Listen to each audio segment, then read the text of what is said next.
جب انہیں پتہ چلا کہ ایک قافلے والے لے کر چلے گئے تو وہ پیچھے سے آئے اور کہنے لگے کہ ہمارا ایک غلام ہے جو بھاگا ہوا ہے، مگر ہم اس کو بیچنا چاہتے ہیں۔ تو انہوں نے بہت معمولی قیمت پر یوسف علیہ السلام کا سودا کر دیا۔ جان تو پہلے ہی چھڑانا چاہتے تھے۔ اللہ تعالیٰ ارشاد فرماتے ہیں وَشَرَوْهُ بِثَمَنٍ بَخْسٍ دَرَاهِمَ مَعْدُودَةٍ، اور بیچ آئے اس کو بھائی ناقص قیمت جو گنتی کے پیسے تھے، کھوٹے سے سکے تھے۔ وَكَانُوا فِيهِ مِنَ الزَّاهِدِينَ، اور وہ ہو رہے تھے بڑے ہی بیزار، یعنی پہلے ہی جان چھڑانا چاہتے تھے۔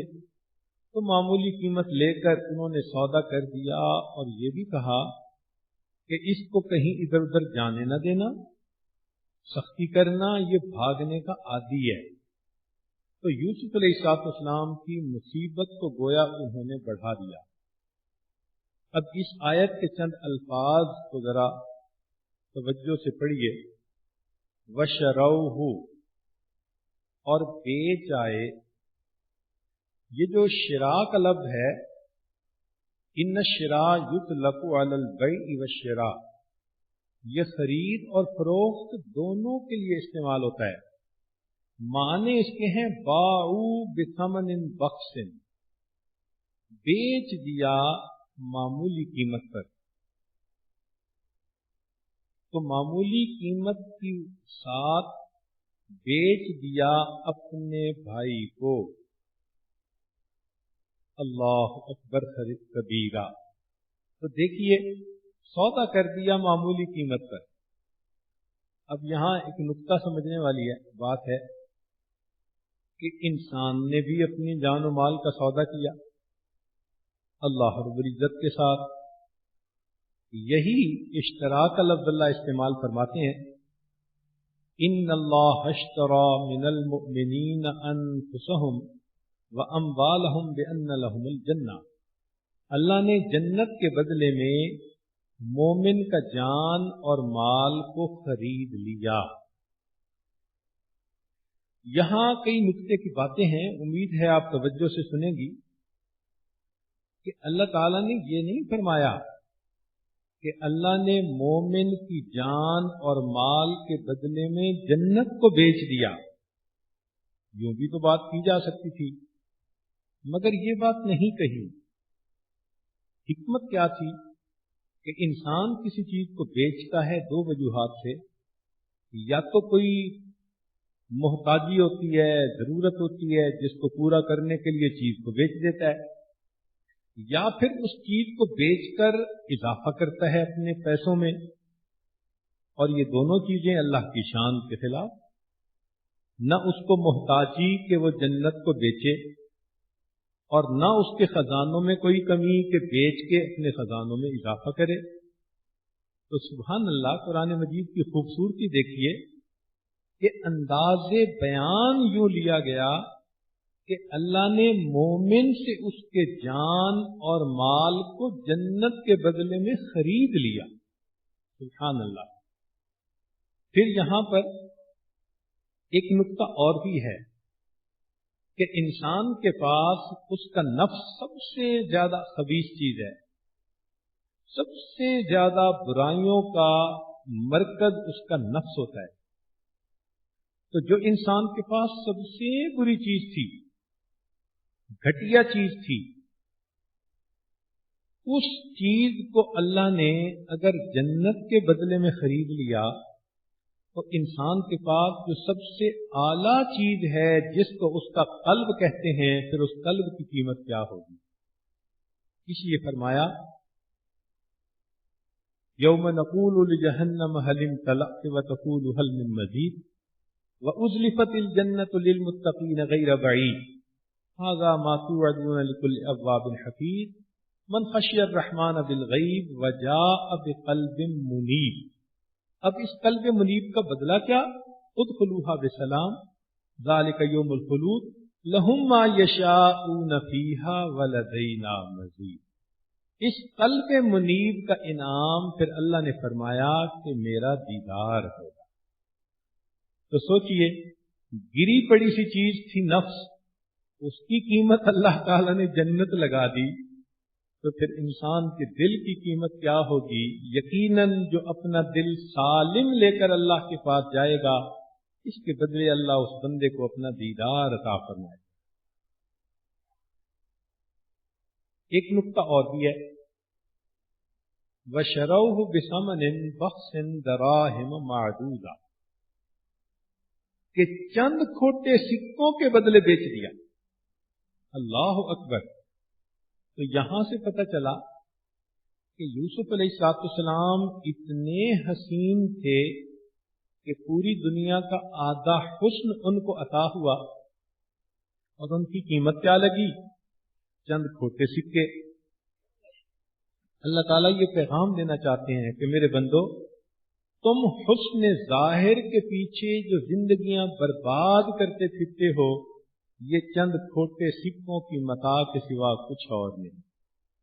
تو اللہ تعالیٰ کی نظر میں حسن ظاہر کی کوئی قیمت نہیں، یہ چند کھوٹے سکوں کی متاع ہے جس پر انسان فریفتہ ہوتا ہے اور اپنی زندگی کو برباد کر دیتا ہے۔ اور انسان کو دیکھو کہ حسن ظاہر پہ اس کو ناز کتنا ہوتا ہے۔ چنانچہ جنید بغدادی رحمۃ اللہ کے پاس عورت آئی، کہنے لگی کہ جی میرا خامن دوسری شادی کرنا چاہتا ہے، آپ فتویٰ دیں کہ وہ دوسری شادی نہیں کر سکتا۔ انہوں نے فرمایا کہ دیکھو، اللہ تعالیٰ نے جب حکم دیا، اجازت دی، اور حالات ایسے ہیں اور خامن کرنا چاہتا ہے، تو میں شرعی کام کیسے رکاوٹ کر سکتا ہوں؟ وہ اصرار کرنے لگی کہ نہیں، فتویٰ دیں۔ جب انہوں نے انکار کیا تو اس نے ایک ٹھنڈی سانس لی اور کہنے لگی، اگر شریعت اجازت دیتی اور میں آپ کے سامنے اپنا چہرہ کھول سکتی اور آپ میرے حسن و جمال کو دیکھتے، تو آپ کہنے پہ مجبور ہو جاتے کہ جس کی بیوی اس قدر خوبصورت ہو اس کو دوسری شادی کی اجازت نہیں۔ وہ عورت تو یہ کہہ کر چلی گئی۔ جنید بغدادی رحمۃ اللہ فرماتے تھے کہ وہ مجھے توحید سکھا گئی کہ عورت کو اپنے حسن پہ اتنا ناز ہے، وہ کہتی ہے کہ میں جس کی بیوی ہوں اس کو غیر کی طرف آنکھ اٹھا کے دیکھنے کی اجازت ہی نہیں۔ تو اللہ رب العزت جو تمام کمالات کے مالک ہیں، وہ کہاں برداشت کریں گے کہ میں جس کا پروردگار ہوں وہ مجھ سے ہٹ کر کسی اور کی طرف آنکھ کیوں اٹھائے؟ اس لیے اللہ نے شرک کو حرام فرما دیا۔ تو اس ظاہری حسن پر کئی دفعہ انسان مر مٹتا ہے اور اپنے رب کو ناراض کر بیٹھتا ہے۔ اب اس آیت میں ایک لفظ ہے، قال یا بشرا ھذا غلام۔ وہ کہنے لگا خوشی کی بات ہے کہ یہ ہے غلام، یہ ہے لڑکا۔ عام طور پر غلام کو لوگ خریدتے ہیں تو اپنے نام پر اس کا نام رکھتے ہیں، جیسے نبی علیہ السلام کے دادا عبد المطلب، ان کو مطلب لے کر آئے تھے اور مکہ والوں نے دیکھا کہ مطلب ایک لڑکے کو لائے، غلام ہوگا، انہوں نے اس کا نام عبد المطلب رکھ دیا۔ تو غلام کا نام مالک کے نام پر رکھا جاتا ہے۔ اب اللہ تعالیٰ نے بھی اپنے بندوں کو خریدا تو بندوں کا نام بھی اللہ کے نام پہ ہونا چاہیے تھا، چنانچہ اللہ نے اپنے بندے کا نام رکھا مومن۔ یہ بندے کا بھی نام ہے اور یہ اللہ کے ناموں میں سے بھی ایک نام ہے۔ سبحان اللہ! اللہ تعالیٰ نے نسبت بھی نام والی دے دی کہ میں نے ہی تمہیں خریدا، اب تم میرے ہو، میں بھی مومن ہوں اور تمہارا نام بھی میں اپنے نام پہ رکھتا ہوں۔ اب عزیز مصر نے جب اس غلام کو خریدا تو اس نے اس کا بڑا اکرام کیا۔ دیکھیے اللہ تعالیٰ نے بھی بندے کو خریدا اور اس کا اکرام کیا، فرمایا وَلَقَدْ كَرَّمْنَا بَنِي آدم۔ ایک نقطہ یہ بھی ہے، جو غلام خریدتا ہے وہ غلام کو بھاگنے نہیں دیتا۔ اللہ تعالیٰ نے بندے کو خریدا، اللہ تعالیٰ بھی بندے کو اپنے سے دور جانے نہیں دیتے، اگر وہ گناہوں میں ملوث ہوتا ہے تو فرماتے ہیں فَأَيْنَ تَذْهَبُونَ، میرے بندے کہاں جاتے ہو؟ فرماتے ہیں یا ایھا الانسان ما غرک بربک الکریم، اے انسان تجھے تیرے کریم پروردگار سے کس چیز نے دھوکے میں ڈال دیا، تو اپنے مالک سے کیوں دور ہو رہا ہے؟ تو اللہ تعالیٰ بھی اپنے غلام کو اپنے سے دور نہیں جانے دینا چاہتے، مگر اللہ کی غلامی اور بندوں کی غلامی میں فرق ہے۔ مثال کے طور پر لوگ غلام خریدتے ہیں، اس کو کہتے ہیں تم ہماری حفاظت کرو، تو غلام حفاظت کرتا ہے مالک کی۔ یہاں معاملہ اور، اللہ نے اپنے بندے کو خریدا اور بندے کی حفاظت کی ذمہ داری خود لے لی، اے میرے بندے میں تیری حفاظت کروں گا۔ پھر مخلوق کی غلامی میں یہ بات بھی ہوتی ہے کہ مالک غلام سے کام لیتا ہے، اس کی اجرت نہیں دیتا کہ تم میرے غلام ہو، تمہیں تنخواہ اور پیسہ دینے کی کیا ضرورت ہے۔ مگر اللہ کا معاملہ اور، اللہ نے بندے کو خریدا اور پھر فرمایا کہ میرے بندے تم جو عمل بھی کرو گے ہم اس کا بدلہ دیں گے، جزاء بما کانوا یعملون۔ سبحان اللہ، وہ کتنا عظیم مالک ہے جو اپنے غلاموں کی محنت پر ان کو الٹا اجر بھی عطا فرماتا ہے۔ عام طور پر دیکھا غلام کوئی غلطی کر جائے تو اس کو ڈانٹ ٹپٹ کی جاتی ہے، اس کو برداشت نہیں کیا جاتا، لوگوں کو بتایا جاتا ہے کہ یہ دنیا کی غلامی کا نتیجہ ہے۔ مگر اللہ رب العزت کا معاملہ دیکھیے کہ اگر اس کا کوئی بندہ گناہ کر بیٹھے، خطا کر بیٹھے، اللہ تعالیٰ پردہ دری کرنے کی بجائے ستر پوشی فرماتے ہیں اور لوگوں کو بھی ستر پوشی کا حکم دیتے ہیں۔ فرمایا کہ جو اپنے بھائی کی غلطیوں کی پردہ پوشی کرے گا اللہ قیامت کے دن اس کے گناہوں کی پردہ پوشی فرمائیں گے۔ سبحان اللہ، تو یہ ہماری خوش نصیبی ہے، ہم اللہ کے بندے ہیں، اللہ کے غلام ہیں۔ مگر ایک بات ذہن میں آ رہی ہے، ان الملوک اذا شابت عبیدہم، کہ بادشاہوں کے غلام جب غلامی کرتے کرتے بوڑھے ہو جاتے ہیں، فی رقہم احراری، تو وہ اپنے غلاموں کو پھر آزاد کر دیتے ہیں، غلام نہیں رہنے دیتے کہ خدمت کرتے کرتے یہ بوڑھا ہو گیا، اب اس کو آزاد کر دیا جائے۔ ہم آج کی اس مجلس میں اپنے مالک سے یہی دعا کرتے ہیں کہ اے کریم آقا، کلمہ پڑھتے پڑھتے تو ہم بھی بال سفید کر بیٹھے، اب اس بڑھاپے کی عمر میں اللہ آپ بھی ہمیں جہنم کی آگ سے آزاد فرما دیجیے۔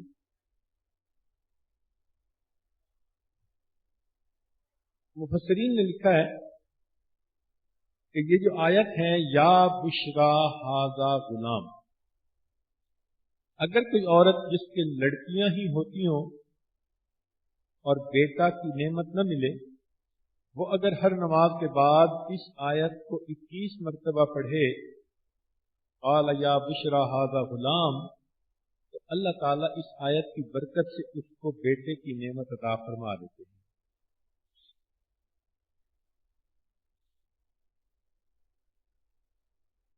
آگے سنیے، وقال الذی اشتراہ من مصر لامرأته اکرمی مثواہ عسى ان ينفعنا او نتخذه ولدا، اور کہا جس شخص نے خریدا یوسف علیہ السلام کو اپنی بیوی سے کہ اس کو عزت سے رکھو، شاید یہ ہمارے کام آئے یا ہم اس کو اپنا بیٹا بنا لیں۔ وَكَذَلِكَ مَكَّنَّا لِيُوسُفَ، اور اس طرح جگہ دی ہم نے یوسف کو فی الارض زمین میں، وَلِنُعَلِّمَهُ مِن تَأْوِيلِ الْأَحَادِيثِ، اور اس واسطے کہ اس کو سکھائیں ہم باتوں کی تعویل، واللہ غالب علی امرہ، اللہ طاقتور ہے، اپنے کام میں غالب ہے، ولیکن اکثر الناس لا یعلمون، لیکن اکثر لوگ اس بات کو نہیں جانتے۔ اب یہاں پر اللہ رب العزت کی رحمت دیکھیے کہ یوسف علیہ السلام کو اللہ نے محل میں پہنچا دیا۔ چاہتے تو فقیری کی زندگی بھی دے سکتے تھے، مگر بسا اوقات اللہ نے اپنے محبوب بندوں کو فقر میں پالا اور بعض اوقات محلات میں پالا۔ حضرت موسیٰ علیہ السلام کو بھی اللہ نے محل میں پال کے دکھایا، اور حضرت یوسف علیہ السلام کو بھی اللہ نے محل میں پہنچا دیا۔ تو وہ عزیز مصر اتنا اچھا آدمی تھا، اس نے اپنی بیوی سے کہا اکرمی مثواہ، کہ اس کو عزت سے رکھو، محبت سے رکھو، یہ ہمیں نفع پہنچائے گا، ہم اس کو اپنا بیٹا بنائیں گے۔ اب ذرا یوسف علیہ السلام کا حال دیکھیے کہ اپنے وطن سے بے وطن ہو گئے، پردیس میں آ گئے، کوئی واقف نہیں، کوئی اپنا نہیں، باپ کی شفقت یاد آتی ہوگی۔ تو عزیز مصر نے جو ان کو محبت دی، تو غم کی حالت میں جو محبت دیتا ہے اس کا دل میں احسان ہوتا ہے۔ چنانچہ حضرت یوسف علیہ السلام کے دل میں عزیز مصر کا بڑا احسان پیدا ہو گیا۔ یہ ایک فطری کیفیت ہے۔ کہتے ہیں کہ انسان احسان کا بندہ ہوتا ہے۔ تو یوسف علیہ السلام بے سہارا تھے، نہ گھر تھا، نہ در تھا، نہ کوئی اپنا برادری کا بندہ تھا، نہ دوست واقف تھا، سب پردیس میں اجنبی تھے۔ اس حالت میں اگر کسی نے ان کو اپنے گھر ٹھہرایا اور پھر بیوی کو کہا کہ تم اس کو اچھا رکھنا، تو گویا یوسف علیہ السلام کے دل کو تو اس نے جیت لیا۔ تو یوسف علیہ السلام کے دل میں اس کا ایک احترام، اکرام اور احسان کا پیدا ہونا یہ فطری چیز ہے۔ چنانچہ یوسف علیہ السلام اس کے گھر میں زندگی گزارنے لگے۔ جس انسان کے اندر انسانیت ہوتی ہے وہ دوسرے کے احسانات کا شکر گزار ہوتا ہے۔ چنانچہ ہمارے اکابر اللہ رب العزت کا ہر حال میں شکر ادا کرتے تھے۔ ایک بزرگ فرماتے ہیں کہ میں ایک جنگل میں گیا، ایک عورت کو دیکھا، وہ معذور ہے مگر وہ اللہ کا بہت شکر ادا کر رہی ہے۔ تو مجھے اس کو دیکھ کر حیرت ہوئی۔ میں نے کہا تو عورت ذات ہے، پھر معذور ہے، چل پھر بھی نہیں سکتی، اور پھر اللہ کا اتنا شکر ادا کر رہی ہے۔ تو وہ عورت کہنے لگی کہ میں اللہ کا شکر کس طرح ادا کروں کہ اس پروردگار نے میرے دل کو اپنی محبت سے بھر دیا۔ تو دیکھیے جنگل میں بے سہارا معذور عورت بھی اس پر اللہ کا شکر ادا کرتی ہے، اللہ آپ نے میرے دل میں اپنی محبت عطا فرما دی۔ تو جن کی بنیاد مضبوط ہوتی ہے، انسانیت جن کے اندر ہوتی ہے، وہ احسان کا لحاظ رکھتے ہیں، اور شریعت نے بھی حکم دیا کہ هل جزاء الاحسان الا الاحسان۔ تو عزیز مصر نے بیوی سے کہا کہ اس کو اچھا رکھنا، یہ ہمیں نفع پہنچائے گا، او نتخذہ ولدا، یا ہم اس کو اپنا بیٹا بنائیں گے۔ اب ذرا دو مثالیں سامنے رکھیے اور نقطے کی بات سوچئے کہ فرعون نے بھی موسیٰ علیہ السلام کو گھر میں رکھا،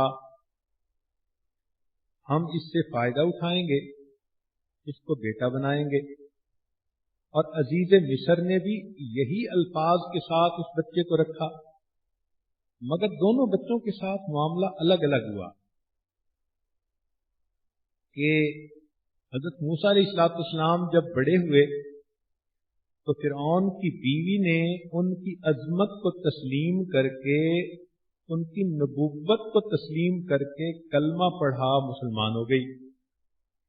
جبکہ یوسف علیہ السلام یہاں تھے تو بجائے اس کے کہ اس کی بیوی نیکی کی راہ پر آتی، اس کی بیوی گناہ کے راستے پر چل پڑی۔